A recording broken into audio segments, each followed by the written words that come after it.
Hi everyone, welcome. Thanks for joining the Global Good Awards webinar, Social Justice is Everyone's Business. We've got some amazing speakers lined up for you today who are going to be helping us navigate the importance of language and culture when it comes to talking about social justice. We will be discussing the resurgence of the Black Lives Matter movement, why it's happening now, and the importance of language and culture in our society when it comes to addressing systemic racism. I'm going to do some quick speaker intros now, but they will be giving more in-depth intros to their experience and to tell you a little bit more about them in a minute. So hopefully you'll just be happy with a friendly smile and a wave from them for now. So we are joined, as I mentioned, by three amazing speakers, Hayley Bennett, Dave Carlos and Misa von Tunzelman. So Hayley is a multi-award-winning diversity and inclusion consultant and equality campaigner, and she runs her own consulting company. Dave is a director at Just One Sustainability Consultancy and ambassador to the Planet Mark. He's helped businesses in many sectors strategically tackle some of the world's biggest issues like social justice and climate change while creating business value. Misa is the UK Head of Marketing and Communications for BNP Paribas Real Estate and Stratton Parker. She's passionate about diversity and inclusion and has been a vocal advocate for change throughout her career. And they will give much more eloquent and lovely introductions to themselves in a minute than I ever could. But my name's Kendall. I'm the engagement manager for the Planet Mark, and I'll be helping to chair today's webinar. So a bit of housekeeping before we get stuck into the really interesting stuff. So I need to do a few checklists. We'll be launching polls throughout the session. Hopefully we should be launching one now, or one should be coming up shortly.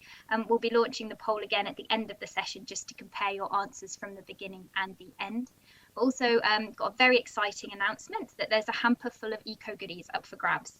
So at the end of the session, it will be drawn, we'll do kind of a lotto style, and it will be drawn from everybody who's still logged in at the end.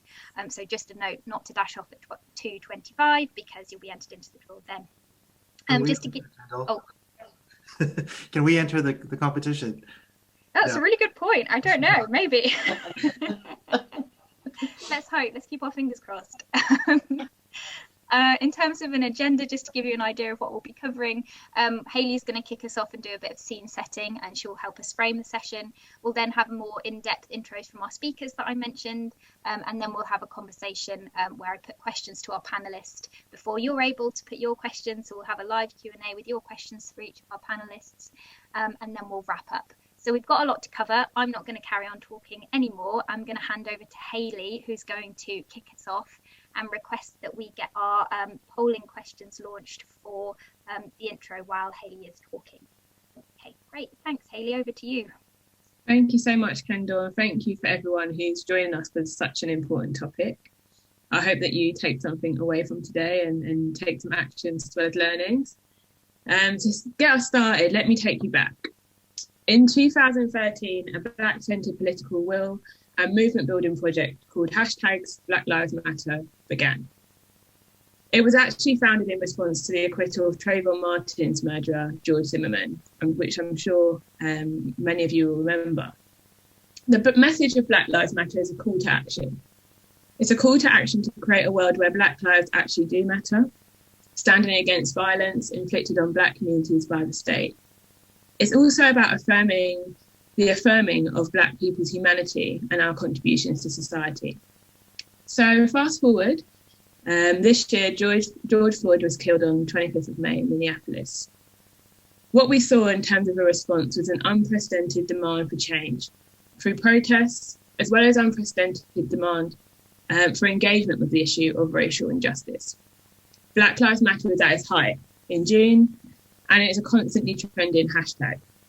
Brands, influencers, and everyday social media users began posting black squares as a way of showing solidarity.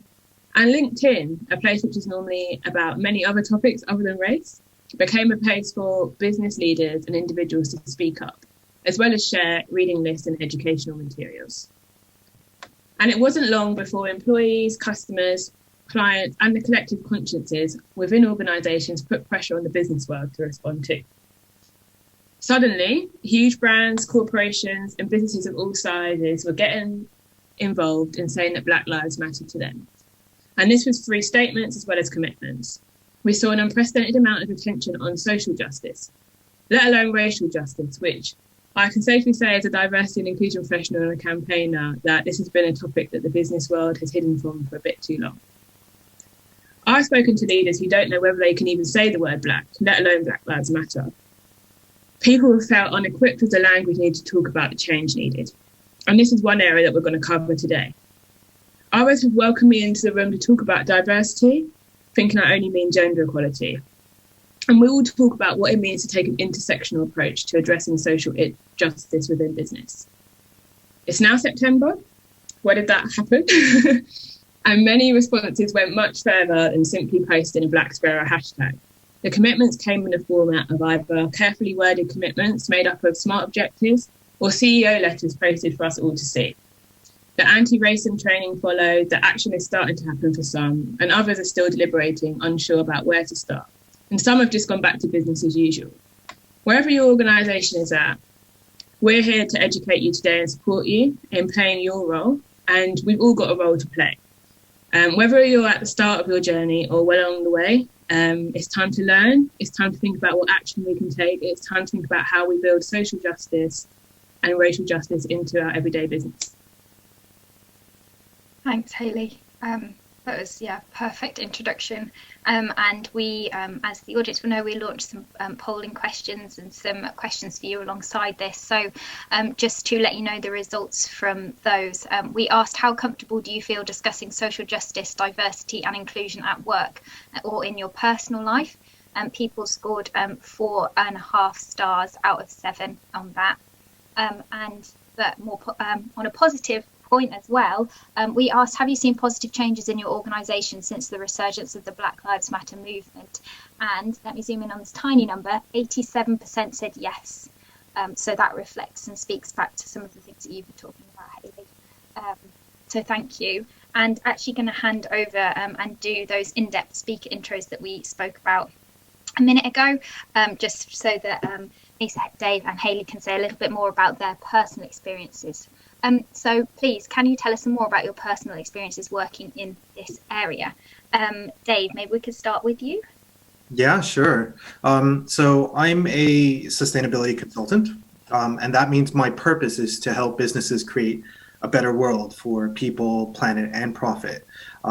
I firmly believe that business is the answer to some of the world's biggest problems, like the climate crisis, poverty, water and food scarcity, income inequality, and of course, many prejudices like homophobia, transphobia, sexism, and racism. In business, but also in general, there is a deep interconnectivity between environmental, social, and economic considerations, and that's shown through the United Nations Sustainable Development Goals. Take climate crisis, for example. Most of the people dealing with the extreme conditions right now are disproportionately Black and brown people. They're in countries that have been learning how to adapt and innovate for years in terms of agriculture, building homes, supplying clean water, yet they are rarely brought into conversations about how to solve climate change in a global context. Also, Extinction Rebellion, causing peaceful civil disobedience by blocking bridges in London. If this was largely a group of Black men blocking bridges, don't you think the police may have handled that a lot differently? There's also a lot of environmental racism happening where businesses are dumping waste in communities with people of color. Only a few days ago, news hit that a site in Southall with a mostly Black and brown community has been redeveloped to poor health, causing toxic air problems. But the developer says it complies with regulations. When we talk about income inequality in the UK, we know that 310,000 mostly white middle-aged men from London make up the top 1% of UK earners and take home 14% of the UK national income. So if businesses don't act in a fair and just way that brings everyone into the conversation and creates equal benefits, this will just continue. From a personal perspective, I've seen racism in business my whole life. When I worked in a very rich part of Toronto in a cafe and someone asked to speak to the manager, and I said, yep, that's me. Too often I heard, no, I want to speak to your boss. When I worked in a college in London as a researcher, I was quite often asked by professors to get them some coffee. when I was working in an office in the West End, I was using booked meeting rooms with clients and colleagues that were mostly people of color, usually women and young people. Of course, there were some issues around that. Too often I had white men open the door and ask us to leave because what they were doing were much more important. When the London bombings happened, when I was traveling to work that year, just to London Bridge or Victoria, in a suit and tie, I was stopped and searched 6 times that year while hundreds of people looked on, which was, just the feeling of that was horrible. So I'm very, very conscious also that my experience as a brown person of color is nowhere near as bad as those of Black people. So the upshot is that I firmly believe that businesses have, especially if they have a sustainability plan, it must include plans around social justice. And in general, when we say Black Lives Matter, we mean every part of their lives.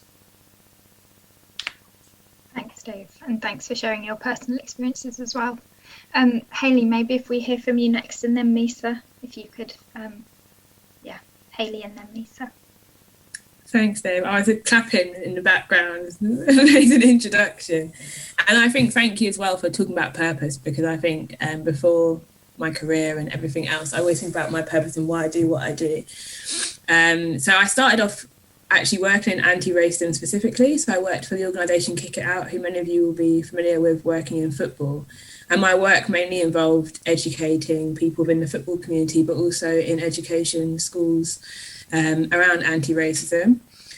And my curiosity got the better of me. I ended up going into the corporate world, looking at how inequality pans out in the workplace and what needs to be done about that. So I started more working in diversity and inclusion.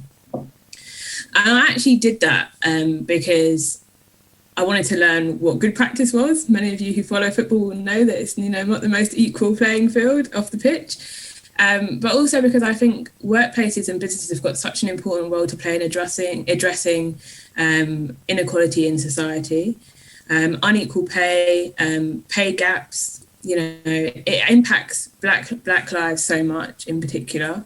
So I think the role that our workplaces play is really, really important. And my purpose is really to empower future leaders from diverse backgrounds and to try and address some of the inequality through workplace diversity and inclusion. But what I would really want to say is that actually diversity, inclusion, anti-racism, they're not really the same thing. And it's been really, really interesting because of my background in anti-racism and diversity and inclusion. My LinkedIn has gone through the roof, put it that way, over the last few months. And people are confusing the two things. You can build anti-racism into diversity and inclusion, but they're not the same. We need to really go beyond just training people around what they can and can't say and what they should and shouldn't do. It's more about how do we play a role in tackling some of the systemic issues within society, like Dave mentioned. And sharing a bit of my personal experiences as well. I decided to launch my own business this year. And part of that was so I could connect more to my purpose. And I'm really pleased to say that it's going well, in the sense of today I finished doing some work training teachers in schools around anti-racism. And tomorrow I'll be speaking to a big corporate. So, I've got that balance where I feel I can make a difference. But one of the many reasons I decided to go on my own is because actually just as a Black woman in the workplace, I've experienced so much racism, unequal pay. I have lost a lot of trust with employers. So when it came to looking for new jobs, it just wasn't something I was comfortable doing. So that's the impact it has on my life. Luckily, things are going well, but who knows where I could have been if I hadn't experienced those barriers. Rachel clapping here too. Thank you. We had audio on your clap as well there, Dave. Yeah. Cool, amazing. Thank you, Hayley. And Mr. Ennard is something you've been passionate about for pretty much all of your career. So please. Yeah, absolutely. I think, I've been working to further diversity and inclusion really since my student days. And I think that was driven partly for a desire for a more equal world on a whole number of fronts, and partly through self-interest, because I tick quite a lot of D&I survey boxes. I'm a marketer. I've been in marketing since I graduated, and I always say I learnt the tools of my trade working on those equality campaigns as a student in the early 90s, primarily but not exclusively around LGBT equality. When I found myself in a relatively senior position in my profession, I took the opportunity that I then had to advocate for inclusion, and I've been doing that whenever I can ever since. When we were talking about sort of what we've experienced, I think I've experienced obviously challenges and setbacks in my career, but I think listening to some of the things that Dave and Hayley have said, I haven't experienced that kind of racism because of the way I present and the way I look, and I'm very conscious of that. I think the main barriers that I've faced in terms of trying to advocate for change have been around how you take establishment, large organisations, whether that's in the workplace or whether that's in terms of social change or cultures that I've been in, communities that I've been in, how you create change in large established organisations is hard. We often talk about turning the tanker, and you can talk about that from anything to do with sustainability, a change of strategy, or in this instance, change around inclusion. So I think that's the hardest thing around what we're trying to do. But I do think, and as the poll that you've just done has borne out, I think now is the time. People are so much more interested, aware, and open to change now than they were 20 plus years ago when I started my career. And I think there is a real opportunity to make something happen now. So I'm delighted we're having this conversation. Thanks, Misa. Yeah, agreed. And I think there is real momentum, and we'll talk about that in a minute. What I should have mentioned at the beginning, and will mention now, thanks so much everyone for those introductions, is that all our speakers are speaking on behalf of themselves rather than the organisations that they represent. So just to frame the conversation that we're about to have as well, important to note. So we're going to dive straight in. We've got three major questions we're going to be putting to our lovely panelists today. And we're going to start off with a question around language. I'm going to put this first question to Hayley. So Hayley, what language should we be using when we talk about racial justice as part of diversity and inclusion? Yeah, it's a really, really important question. I think it's probably the most popular question I've been asked over the years. Actually, one of the session that I've delivered most from a training point of view is around talking about race or race fluency, because it is a barrier. It's something that stops people who want to do things getting involved with taking action on this topic. So I think from a starting point, I think when we're talking about Black Lives Matter, and often the response that I've had recently from clients, people who want to start doing work on social justice, focusing on race, has been in response to Black Lives Matter. And you know, from my introduction, people were saying it, people were getting involved with the movement. But people are still uncomfortable actually centering Black people and the struggles of Black people in their responses. So I have to admit, I was blown away by how the corporate world in particular responded, because I didn't think that I would ever see CEO statements talking about anti-Black racism in particular. But it's really interesting because as time has gone on and people are starting to look at action plans, the language has kind of shifted, and now we're talking about diversity, or now we're talking about BAME, which is another topic where it comes to nuances around languages, because some of you may be aware there's been a lot of discussion and debate around this word BAME or BAME, Black, Asian, Minority, Ethnic in the UK. It's a term we use to describe non-white people who experience racism. Now, there's a place for it, and it makes my job a lot easier to use it in terms of research and analysis. But I think what's really became apparent is that we need to differentiate between the sort of wider group when we talk about race and look at people's specific individual experiences. Different communities experience racism in different ways, so it's best to be as specific as possible. Some people are quite offended by the term BAME anyway, and people of colour is something we use interchangeably with that. And I think what's really important is being educated around what language is current. Something that has come up a lot in some organisations is now they're using the term non-white, which I personally find quite problematic, because again, it's centering a dominant race and saying that it's everyone else and lumping them all together. So the language is really, really important, and I think we need to be confident saying black. People are really afraid to say it. It's actually one thing I've given a little freebie away around the sessions I run here. I actually get people to practice saying it, because it doesn't come naturally to some people. And even when I was working in football, I remember a manager saying coloured, which is even more offensive, because they were more comfortable saying that. It sounds softer than just saying black. So I think getting to grips with the language is really, really important. But it's something which we all struggle with. And it's a barrier, but we need to move from our comfort and centering our own comfort to actually learning. I wrote something when this all happened, because I remember my LinkedIn feed was just, I'm having an uncomfortable conversation, or I'm uncomfortable but I'm doing this. And I was like, it's not a badge of honour to be uncomfortable. Don't centre your own comfort. What can you learn from this current experience? And how do you move from discomfort to confidence? Yeah, and you've touched on a few things there, Hayley, that are really, really interesting. And I think an element of that comfort and also the nuance around language is really important. And I know that something we spoke about and some of the challenges that we've been presented with, and something you see in lots of, on these online forums and feeds, is the question, don't all lives matter? Mm-hmm. And I suppose it's being prepared and with an answer, and how we can answer that question and challenge it, and come fully prepared when somebody presents you with that scenario.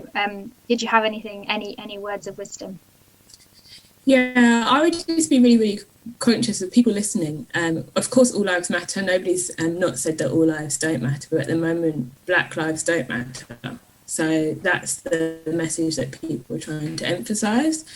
So I think there's been really, really good articles about this, but I think in business in particular, and those who are tuning in, just be really conscious of the offence that is caused through saying all lives matter, whatever your intentions are. And an important thing around the language is we often say the intention is what's most important, but I think we need to take responsibility for the impact that our language causes sometimes. And I've known lots of people within organisations who've been really, really upset because managers have said all lives matter. They may have been saying it in a really positive way, but it just dismisses the need for us to actually talk about racism experienced by Black people, people of colour more generally. It's a bit of a dismissive comment that shows that you're not really engaging with. I think just to add to that, I think, people also say, I don't see color. Mm-hmm. And they think that that's a positive thing. And I'm very much like, no, you need to see my color. You need to see everyone's color, because that is a difference that has changed my life experience. It changes everyone's life experience. You being white, you being brown, you being Black, whatever, it is because of our color that we have a very different experience. So you have to see color. And again, with the all lives matter thing, I do think that it does come from a place of goodness from some people. But I think, Kendall, I posted on my LinkedIn, but also I think it's somewhere here, the little YouTube clip I always think comedians get it really right when they try to bridge difficult subjects. And there's a little clip that I encourage you all to watch. But, I also saw a little cartoon saying, you save the whales, and then someone else popping up and saying, well, no, all sea life matters. I'm like, we need to address where the people in our society that need I don't even want to say the most help, but where we have actually pushed them down to the lower levels, that we need to help them up. Or I don't think that help is even the right language there, but you know what I mean? Like, we need to put active plans and we need to do things to solve the systemic problems that we have in our society. And for the audience, actually, the video that Dave mentioned to kind of talk through some of those things, I think it was by a comedian, Dave. If you go to Dave's bio in the information surrounding this webinar, there's a link in there so you can watch the video then. So please do check it out. Misa, did you have anything to add on this point around language? Yeah, I was just going to say, I think picking up on the points that both Dave and Hayley have said, I think that there has been and there is a real change in terms of the language and the thinking around equality and equal rights. If you go back, 30, 40 years to some of the beginnings of the equal rights movement, we were talking a lot about, we are all the same, which is true, but also not true. We're all equal, but we don't have to be the same. And I think that's where a lot of quite well-meaning people, I think, are in need of an update or need some explanation about what we're saying, because I think that rhetoric, even the rhetoric I remember from 70s and 80s education was all about, we're all the same. A song, there's going to be a big melting pot and we'll all come out the same. Obviously the world is more complicated than that. But it is something, I think, that it's a rhetoric that people got comfortable with in the past, which I think we're now having to unlearn and learn something else. Let me just one more thing. I think just touching on what Misa said, all Black people aren't the same. Someone from Ghana is not the same from someone from Barbados, is not the same from someone from Jamaica. It's all across the board. And using the term Black, as Hayley has said, we need some catch-all phrases. And I don't like BAME as well, but like the language that we use is really quite important. But the understanding underneath it is also desperately important. We can say Black, but realize that everyone's lived experiences there is really different as well. Yeah, and just to add to that, just quickly, Kendall, I know you're... No, please. I think as well we need to look at the intersectionality of Black people and people of colour more generally. One of the really pressing issues that came as a result of Black Lives Matter, and there was specific protests for Black trans lives. The life expectancy of a Black trans woman is only 35 years old. So the experience is when you have overlapping identities, so whether you're a woman, you're trans, you're from a low income background, you could be disabled, all of these overlapping and intersecting identities will impact you even further. And as Dave mentioned in his introduction, we need to look at social justice through an intersectional lens. So you may be really, really passionate about the environment. As Dave shared, we know that disproportionately impacts some communities over others. So everything intersects, and we need to look at it through an intersectional lens. I couldn't agree more. Yeah, absolutely. And this is, sorry, we've just had some more answers come through from some of the polling questions, which we can talk through a bit more in a minute. You're totally right. And I think that this probably leads on to the fact that we want to learn to embed this in our culture. So both within the workplace and society more broadly. But how can we begin to embed this awareness of the intersectional nature of these issues, the importance of using the right language?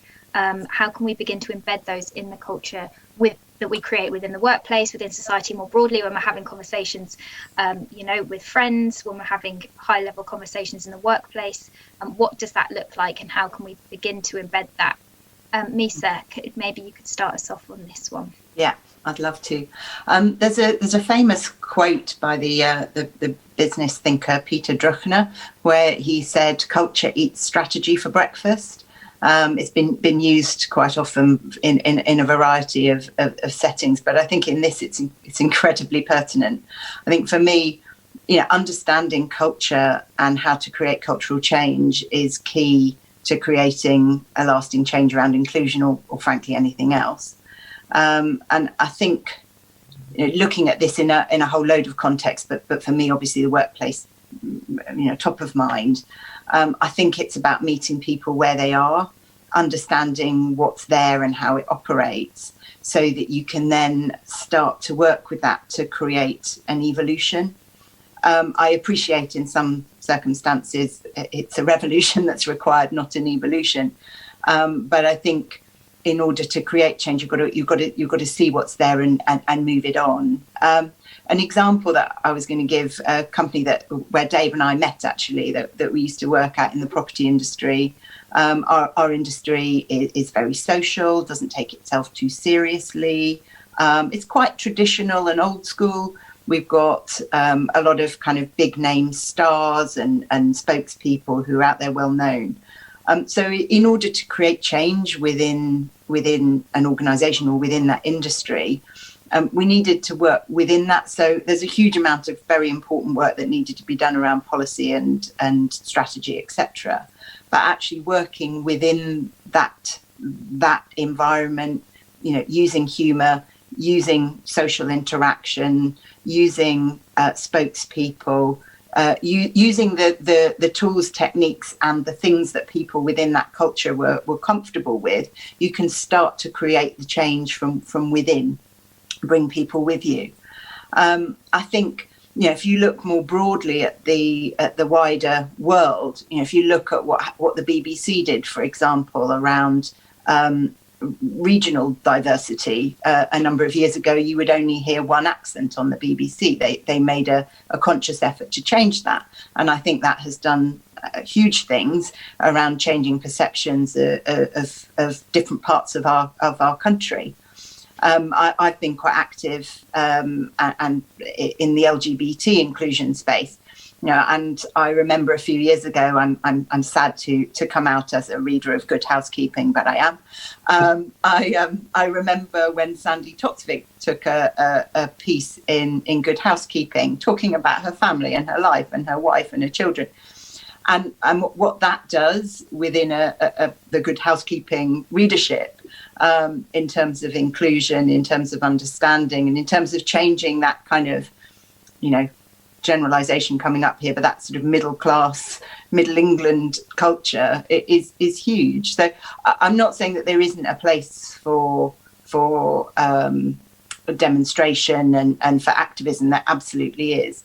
But I think there is a huge amount that can be done by understanding and working within the mechanics of culture in order to create change. And I think if you can create that change in that understanding and maybe even the friendships, you create allyship. And one thing I would say, you know, in terms of the people on this webinar, you know, whether it's being interested in social justice or sustainability or whatever else, you know, I feel like there's an opportunity to create allies in and around this kind of space. Thanks, Sorry, that's a long answer to a short question.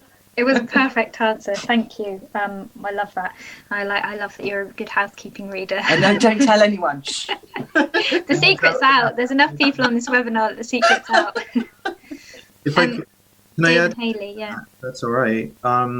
I've seen humor, and Misa and I, we worked on that program together. The using humor in terms of videos and whatnot in your organization is a great way to break the barrier for difficult conversations, and it's a great way to level the playing field as well.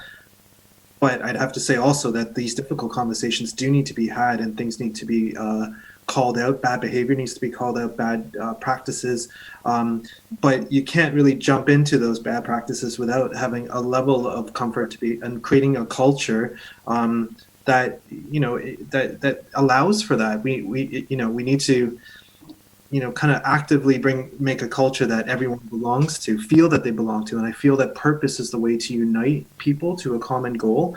I love what Ben and Jerry's is doing right now in terms of combating racism. Their purpose, I'm just trying to remember it. I think, they started the company with two guys who just wanted to have fun and change the world. And when you make ice cream, having fun is easy, but changing the world can be trickier. And they're become very vocal in this area, and their workplace culture as well is changed quite dramatically because of that. So I think creating using purpose as a tool, use humor as a tool, and create safe spaces that people can actually maximize joy and connect and try to actively minimize fear. That workplace culture needs to change to be able to do that, and I think that's really important. I think that's really, it shows as well that the current generation entering the workforce, you've got the Gen Zs, they're really interested in purpose. They want to work for organisations that have a purpose, but they also want to work in diverse and inclusive cultures.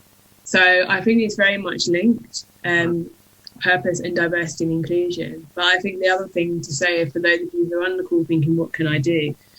I think it's really good that you might be exploring how do we increase the representation we have of people from a Black and Asian minority ethnic background. How do we attract more talent? Maybe not at the moment, but in the future. But actually what's really important is that culture piece, because if your culture is not inclusive and if you don't do the work, then people will not stay.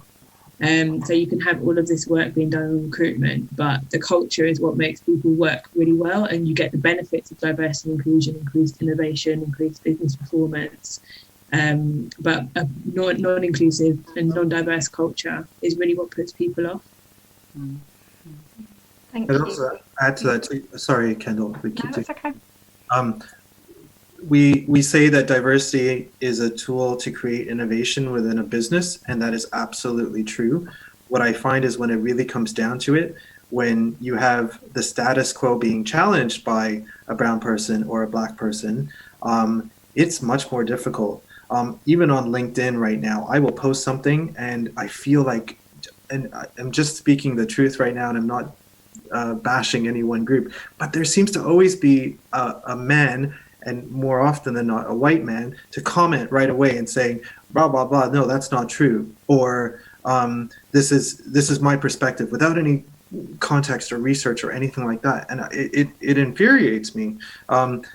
But and we know also for a fact that, you know, because people of color, LGBT people, women, we've had to struggle more in the place of business. So we have to work harder at making sure what we say is right and bang on, and using the right language and doing our research.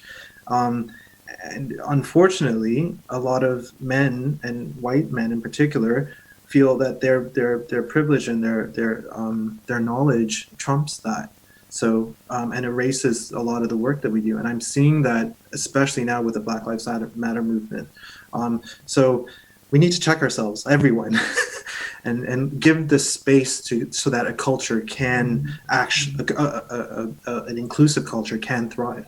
Mm-hmm. Thanks, Dave. And I think every single point you've mentioned there feeds in nicely to this last question that we're going to raise.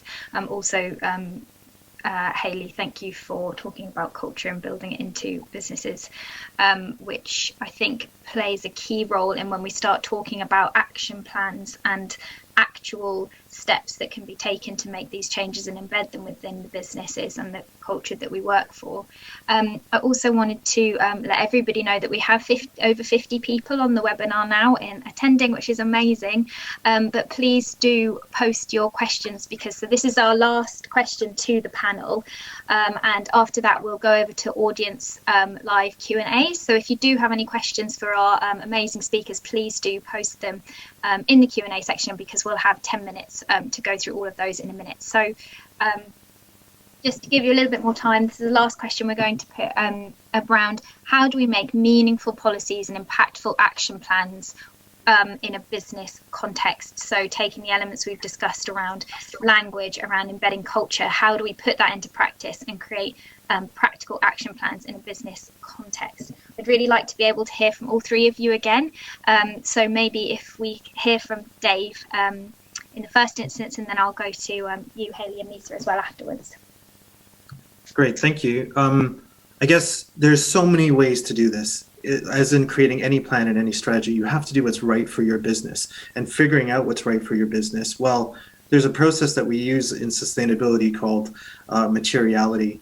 Or there's many other strategic processes, but people tend, when they get to things like trying to combat racism or change things within social justice, they kind of forget about that, and they're like, oh, I don't know what to do. Just use the same process. So what I'm going to talk you through is kind of on that, and we build on it throughout the process. So firstly, I would say don't assume you know everything. We must approach everything with a level of humility. And you know, Misa, you opened my eyes to this. First, talk to your staff at a start. Understand, and well, just listen to the issues that are most relevant to them, and that's essentially your materiality. What is most important to our business? and I guess also then we need to establish the groups within your business and what are the benefits to them. So whether it be, as we want to call BAME, LGBT, whatever it might be, understand what are the direct benefits that you want for these groups of people in your business. And then, of course, we need to listen outside the business, right? To suppliers, to community groups, to D&I professionals. And with suppliers in particular, it's like when your client asks you a question saying, hey, have you thought about this? Or do you do this in your business?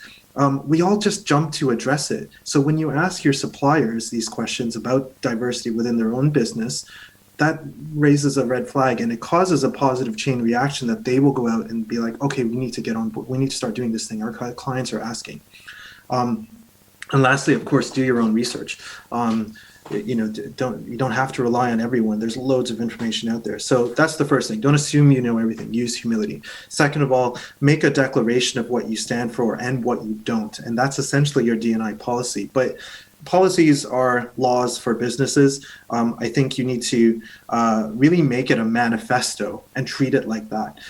It should be strongly led by your company purpose and your values, and be clear about why your business is addressing these issues, and the why comes out through engaging all your stakeholders. These policies have to hold people accountable, and they should have some overarching rules on how to report inconsistencies or bad behavior, and also link them to other company policies, whether it be recruitment or procurement. And you'll see D&I, like sustainability and environmental considerations, will proliferate throughout your business and become core to your business process. Thirdly, create some long-term goals. Depending what comes out of your engagement, it could be about access to the profession. People always say, oh, we put out a job posting and all I got was white people's CVs back. Well, let's look further back, right? You're requiring a university degree, or many people of color, because of socioeconomic conditions, will not have the money to go to university. Or we go further back to state schools and be like, well, I worked in real estate, do a lot of kids in school saying, hey, I want to grow up to be a surveyor. Well, as a business, I could go back and talk to state schools about my profession and work my way through and look at and be very open to the fact that there are inequalities that societal systems that we need to break down as businesses. That's access to the profession, but it could also be around fair pay and advancement, diversity in marketing and comms. As Misa knows, advertising has the power to change the world.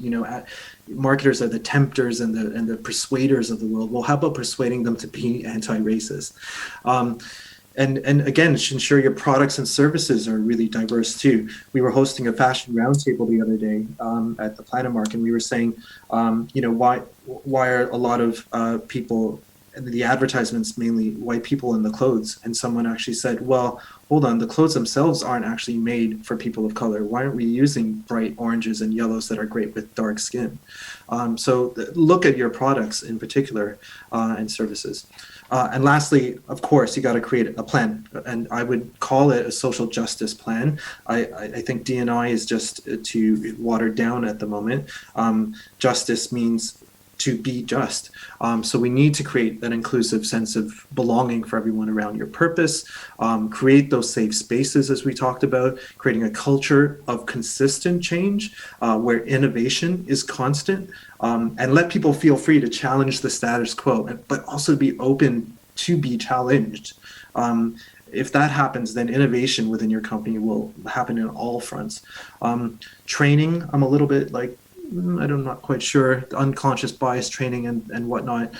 It has its place, but be careful, don't use it as what we've been trained. So we have an inclusive culture now. And just never stop learning.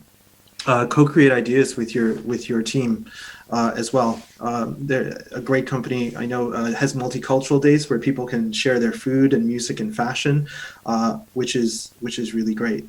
So those things in a nutshell can help you bring your D&I policy to a proper plan and strategy to real action in your business. But I'll say it at the beginning, I'll say it again, listen to everyone and constantly change. Thanks, Dave. So much there. There's like so much more you could do on that. I love the culture of consistent change. I think that's so important to keep challenging, never accepting the status quo. I would love really quickly to hear from both Hayley and Misa on this point. I know that Hayley, I noticed a wry smile when Dave was talking about access to the profession, and maybe Misa, it would be nice to hear from you on the marketing and comms side of things. Far away. Yeah, just one quick thing, and the food for thought for you all is that when I look at anti-racism within organisations and diversity and inclusion, this is where you can take a sort of similar approach. It's same with anything. And Dave's alluded to this, but you just need to look at it in two ways.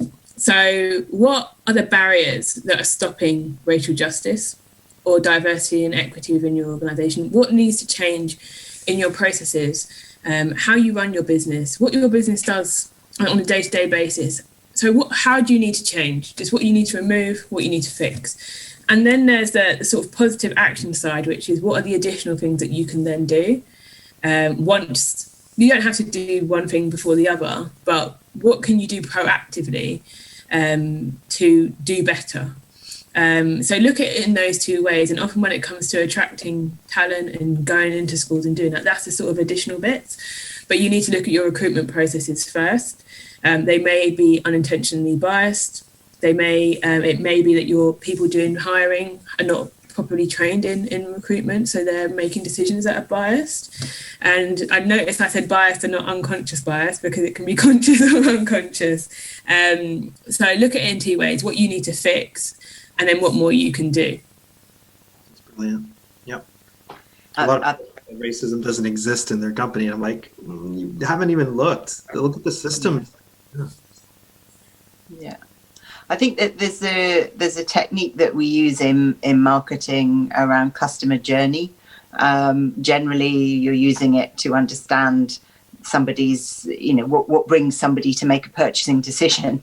But I actually think you can look at that in terms of your employee journey, your recruitment journey, your sort of customers' interaction with your business journey to actually understand. And as you step through logically the journey that somebody goes through, the barriers that could potentially come up.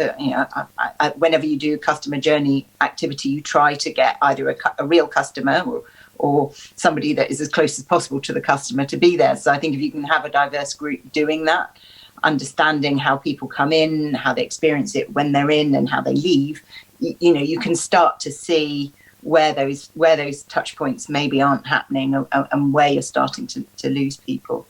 I guess the one other thing I'd say on policy and process, depending on who you are and what your job is.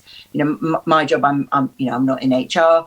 I'm not in operational policy creation. I'm in marketing. But where I've been involved in changing policies in the past, it's about asking questions. You don't have to be in those departments to ask a question. And to understand and to read the policies. I remember in a previous organisation reading through some policies to try and look at diversity and inclusion, and actually realising that our dress code policy hadn't been updated for 20 plus years. It said that I could wear a structured cardigan when I came to work, and I thought, okay, I don't think this. So it's actually interesting when you go through and you look at something and you can flag that up, and we're all empowered to do that. You asked me though specifically, Kendall, about marketing and what marketing can do. Obviously I'm biased, but I think Dave's absolutely right. I think advertising can change the world, and I think we're starting to see brands really taking that space. And using that space. I think the one thing I would say, I think we've got an absolute opportunity to use that to create change, but I would also say that consumers need to hold brands to account on it. Put your money where your mouth is and where your heart is, but also ask questions. Make sure that actually the brands that are doing it are not just doing it to make you buy something, but actually it is something that runs through what they do. Amen. Yeah. And actually, so I've had some questions come through from the audience, and I think that in those last sections, Misa, Dave, Haley, you've touched on very clearly. So what would you say is the best way to start these conversations within the workplace if they aren't currently discussed? And I think what we've touched on already is actually just asking the question in the first place, like bringing it to light, reviewing what's in place already, just putting it on the agenda. Did you have anything you would like to add? I feel like we've probably automatically answered that question quite nicely already, but anything you wanted to add on that? I think I would say, depending on your role and how long you've been there, the relationships you've got, I think, trying to find somebody friendly or open to this conversation, in a senior position can help. In terms of starting that conversation. But one thing I've found is most people, I think, are open and want to make this happen. I think even people who aren't active, I think this is the right thing to do. You have to search quite hard. You can find them, they exist, but there's not that many people that you're going to find that are going to slap this conversation down. I think it's about it's about finding somebody who's got the time to talk about it and get under the skin of it with you. And actually, just in terms of, we've spoken a lot about what this looks like in reality and practical applications, and a really nice question that's come through from someone is, have you been inspired by the actions of particular companies? So with regards to those issues that we've just spoken through, have you seen anyone seen anything inspiring recently? Maybe Hayley, if we could start with you, if you've seen anything inspiring. You said you've been working with school teachers and big business. Anything stand out for you? Yeah, I'm not going to name any names because I know there's awards as part of this anyway. I'm not going to give awards out around anti-racism, but what I have seen some really good things are people who just ripped the band-aid off and just had the conversation, and which goes on to the last point. Having often, we're a bit, even people who work in this space, we're gatekeepers and we make a lot of assumptions around what people are ready for and what people are ready to talk about. There's been some organisations who've just been ignoring this for their whole existence, and then they decide actually we're going to go fully into this and have the conversation and look at our data, bring people together and just ask honest questions, which I really admire because I think that takes courage. But on the complete different side of the coin, I've been fortunate to work with some really amazing companies who, award-winning companies on race, who have done this kind of work for many years.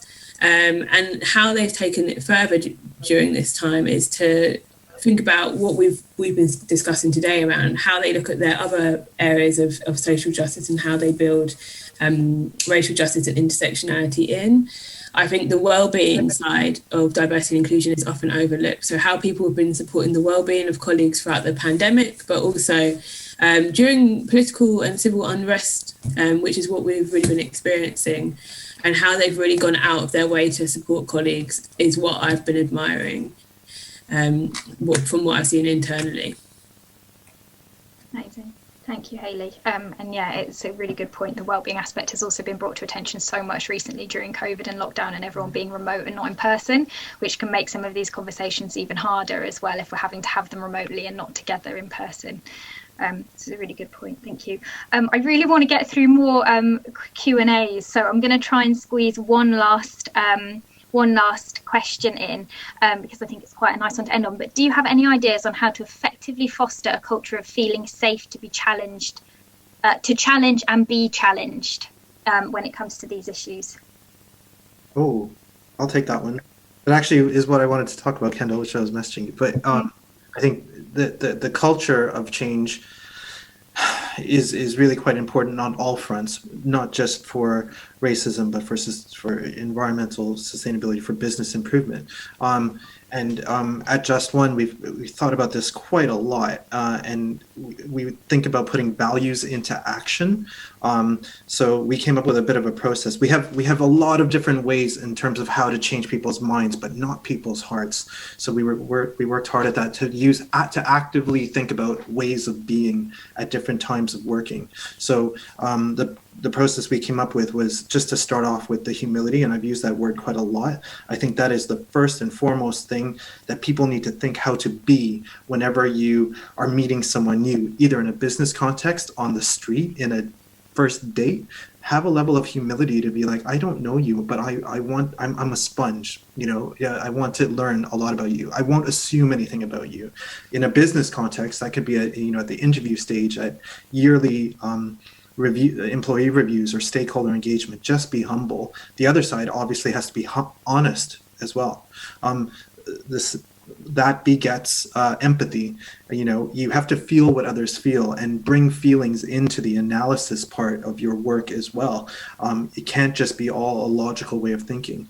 If you are empathetic, then you can accept everyone. You can accept this as the people's truth.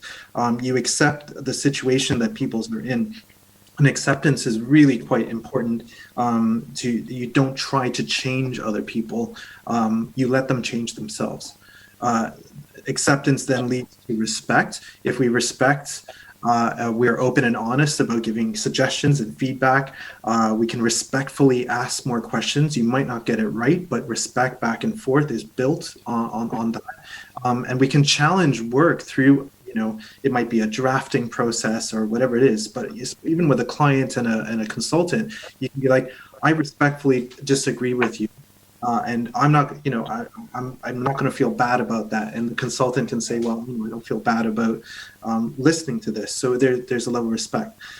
The last thing, if you can respect someone, is trust. And that is the sweet spot. From a personal perspective, in a relationship, you want to trust your partner, your family. And that only comes with the other things I mentioned.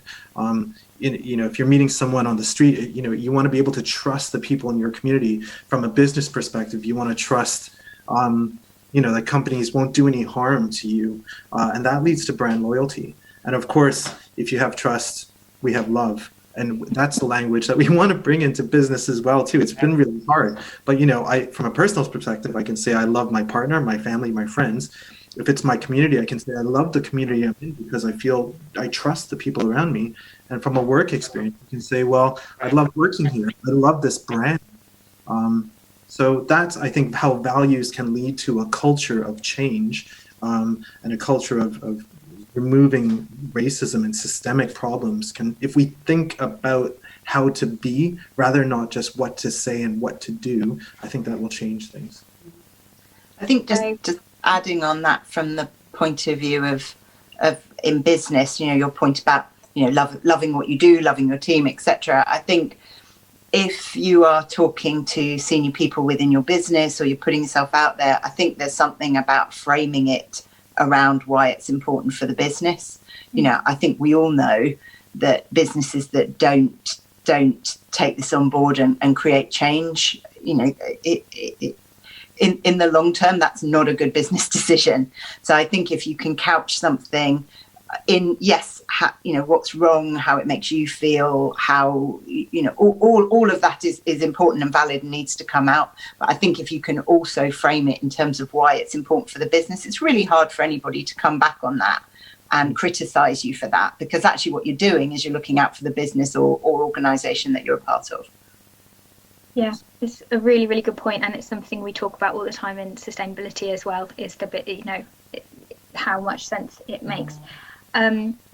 Everyone, thank you so much. I know we wanted to do a single takeaway at the end. I just wanted to share some of the responses that have come through from everybody that's attended today. I don't know if I'm allowed to say this, but apparently we've been messaged and said this is the first webinar that someone's attended that's made them cry. So I think that speaks to the value of everything we've spoken about on this webinar today. I'm not sure if I was allowed to share that, but thank you. I hope it's in a good way. No. I think so. And also we ran the poll again at the end. We've just run it again of how comfortable you feel using the right kind of language, and that's actually gone up as well, so from the beginning, which is amazing. Thank you everyone for voting on that poll. We just remains to be said, sorry, I'm aware this has gone so quickly. I feel like we've only just touched on so much stuff that we could have covered, but I would love to hear I feel like we had a final takeaway from Dave on bringing love and trust and empathy, Misa on practical implementation, but also just how it looks in reality. Hayley, I wonder if you could finish us off with a final takeaway before I wrap up with a few final bits of housekeeping. Sure. So I'm sure many of you would have heard the quote, it's not enough to be not racist, you have to be anti-racist. And what I want you to just take forward is looking at accountability. So how you can all use your roles. Those of you who are interested, you're part of this webinar. Keep holding people to account, whether that's your colleagues, leadership teams, whether it's, you know, the goods that you like to buy, as Misa mentioned. Keep asking questions. Dave mentioned his experience on LinkedIn. How can you respond to people who are asking questions like that towards Dave? So accountability is really what's important now, and that's what takes us forward to being committed and actively involved in this agenda. Thank you, Hayley. Accountability, yeah, that's so important. Okay, so we're at time. A few more very quick pieces of housekeeping. Thank you so much, Misa, Dave and Hayley. Amazing. And I know that we're going to be running more sessions on this topic, so for everyone that's interested to find out more and wants to know more, we will be running future sessions on that. Mentioned the lottery at the beginning. I think we've run that, and I don't know if I'm able to announce the winner, but if not, Karen will announce it via email at the end, which is very exciting after the session. We're going to launch a poll after the webinar to vote on topics you would like to see discussed, so please put those in order when it launches as to those that you would be most interested to see spoken about in future. This webinar will be available to watch afterwards, along with the environmental impacts of digital on the Global Good Awards website. And we're going to now quickly take a break before the ceremony, which starts at 3, but the build-up for the ceremony will start at 2:50. So please log in then. And I think that's rounded us off. Thank you so much again, Dave, Misa, Hayley, for an amazing session. And I think that probably brings our webinar to a close. So thank you. Thank you for hosting. Thank you.